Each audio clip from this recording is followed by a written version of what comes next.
Mr. President, before I begin, I want to mention the very welcome news that the first phase of the historic Israel-Gaza peace plan brokered by President Trump and his administration, working with allies and partners in the region, has been agreed to.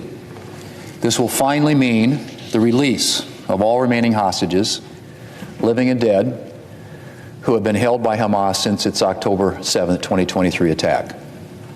It is vital that Israel, and especially Hamas, implement the terms of this agreement as quickly as possible so that this can truly mark the beginning of an end to the bloodshed. I hope a lasting peace for this most war-torn of regions. In addition to both sides adhering to all agreed upon terms, true peace will also require that there is never again a threat to Israel emanating from Gaza. This means that Hamas must disarm and relinquish any role in governance of the Gaza Strip. And I know the President and Secretary Rubio continue to work relentlessly to pursue peace and to make this a reality.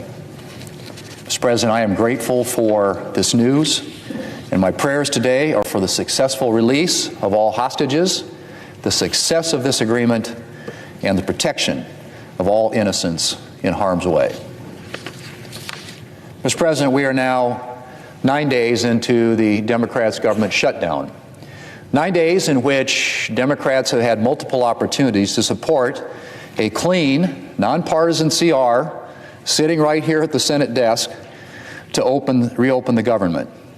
Something that's been passed by our colleagues in the House of Representatives that has achieved 55 senators, Senate majority, out of 100 senators, 55 senators support this 24-page resolution sitting at the desk, which could open up the government today, because soon as the Senate passes it, the President will sign it into law.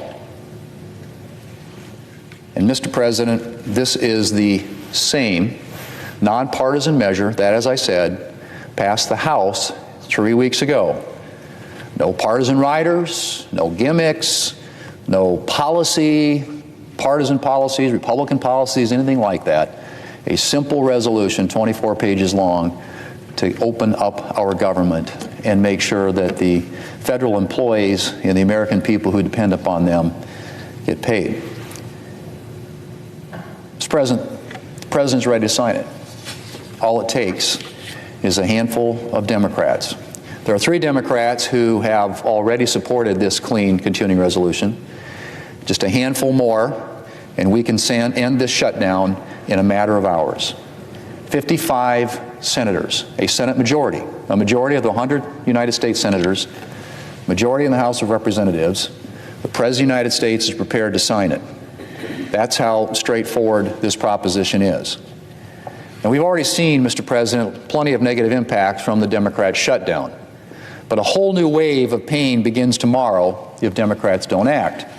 Because if we fail to fund the government by the end of the day today, American service members will begin going without their paychecks starting tomorrow. That's right, Mr. President. If Democrats can't bring themselves to reopen the government by the end of the day, our troops, the people who protect and defend this country, will start missing their paychecks. To say that that's unacceptable is an understatement.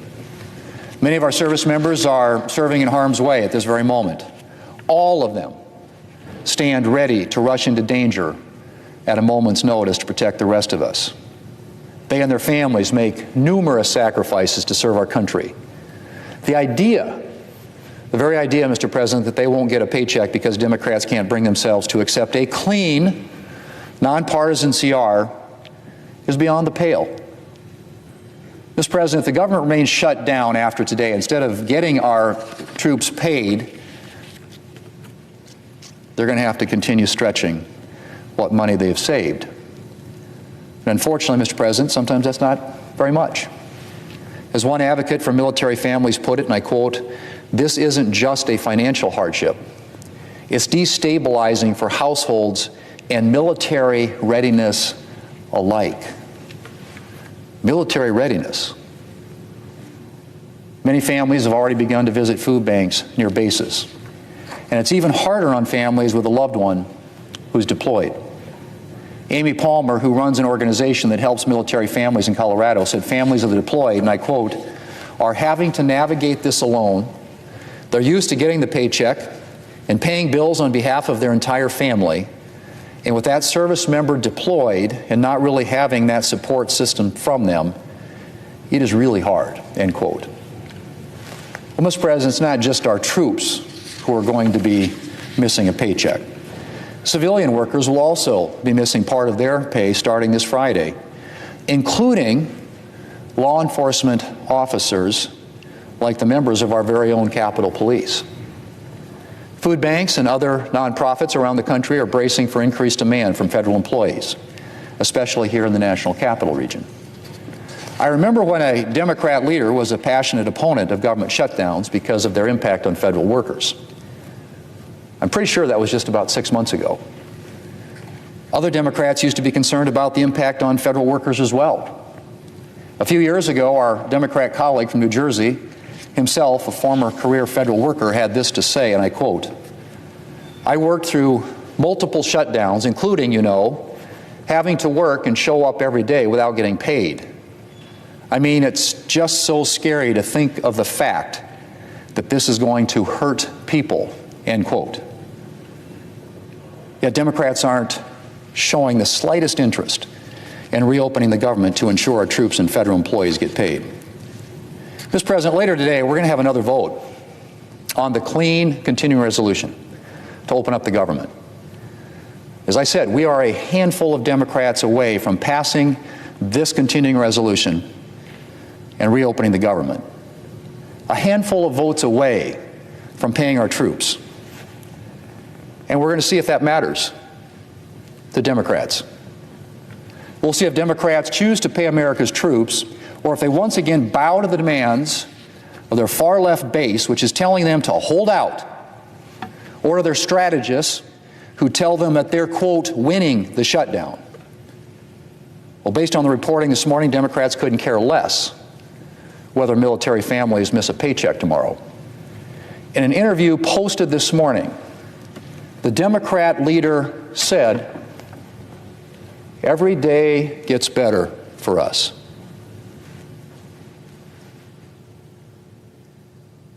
Every day gets better for us. Mr. President, this isn't a political game. Democrats might feel that way, but I don't know of anybody else that does. Mr. President, the longer this goes on, the more the American people realize the Democrats own this shutdown. A Morning Consult poll finds that, and I quote, voters increasingly blame Democrats for the government shutdown, end quote. In the latest Harvard-Harris poll, 65% of voters think Democrats should reopen the government instead of holding out for their partisan demands. But Democrats are apparently being told to hold the line by their far-left base, and so this shutdown drags on. Mr. President, we can solve the issue of troop pay and every other problem we're seeing today,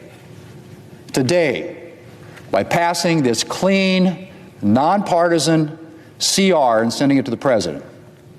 He's ready to sign it. If Democrats would only agree, we could reopen the government in just a few hours, literally. Pay our troops, pay our federal workers, and stop this madness and this notion that somehow in this political game, the Democrats believe, according to their leader, that every day gets better for us. That, Mr. President, is not the experience of the American people. It's time to end this shutdown, to reopen this government. Let's pass this CR today. Mr. President, I yield the floor.